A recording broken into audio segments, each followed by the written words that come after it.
अस्सलाम वालेकुम दोस्तों, ये है हमारा यूट्यूब चैनल ओनली बिज़नेस। इस चैनल में आप सबको वेलकम खुशामदीद कहता हूँ।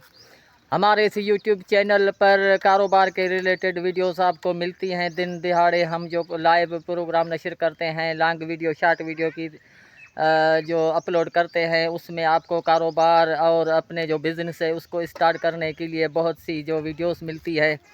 उसमें आपकी जो इंटरेस्ट है वो बहुत इम्पोर्टेंट है और आप लोगों का बहुत शुक्रिया कि आप हमारे इस प्रोग्राम में जो है वो पार्टिसिपेट करते हैं और अपना जो कारोबार है उसको यूट्यूब पर हाई अलर्ट करने के लिए आपको कौन सी मेहनत चाहिए, वो सारी मेहनत हम आपको डिटेल में समझाएंगे। हमारे साथ मौजूद है जो ये लकड़ी काट कर लाया है चोटियारू डैम से, और चोटियारू डैम से ये सूखी जो लकड़ी है उसको पानी से निकालते हैं और फिर रोड पर जो है वो उसको जो जमा करते हैं और उसके बाद जो है वो मुख्तलफ़ शहर जो हैं उसमें उसको बेचते हैं। तो हमारे साथ है इस काट लकड़ी का जो व्यापारी है वो हमारे साथ है, रिक्शा ड्राइवर अली हैदर जुने, जो उनसे बात करते हैं। सर, ये लकड़ी कहाँ से लाई है? डैम से।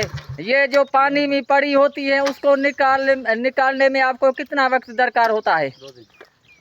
10 दिन लगते हैं इसको निकाल कर सुखाते हो और फिर जो है वो इस रक्शे पर जो है वो लोकल निकाल कर रोड पर खड़े करते हो। उसके बाद जो है वो आप शहर में इसको बेचते हो। तो ये एक फटा कितने का जो है वो बेचते हो? 7,000। और इसका जो तेल और खर्चा दूसरा है वो कितना है? वो सब कटे 5,000 5,000 रुपये इस लड़के को बचते हैं दिहाड़ी इस फटे की और इस जो रक्षा है इसकी। तो देखो, ये अक्का लाल की मजदूरी है और इसको करने के लिए आपको बड़ा पैसा सही जो ऑफेट करने की ज़रूरत नहीं है, लेकिन आप 5,000 1,000 से जो है वो अपना बिज़नेस स्टार्ट कर सकते हो। तो हमारे इस लाइव जो यूट्यूब चैनल है इसको सब्सक्राइब करें, बेल आइकन घंटी को प्रेस करें और वीडियो को आगे शेयर करें ताकि जो हमारी आने वाली वीडियो है वो आप तक बर वक्त पहुँच सके। बहुत शुक्रिया।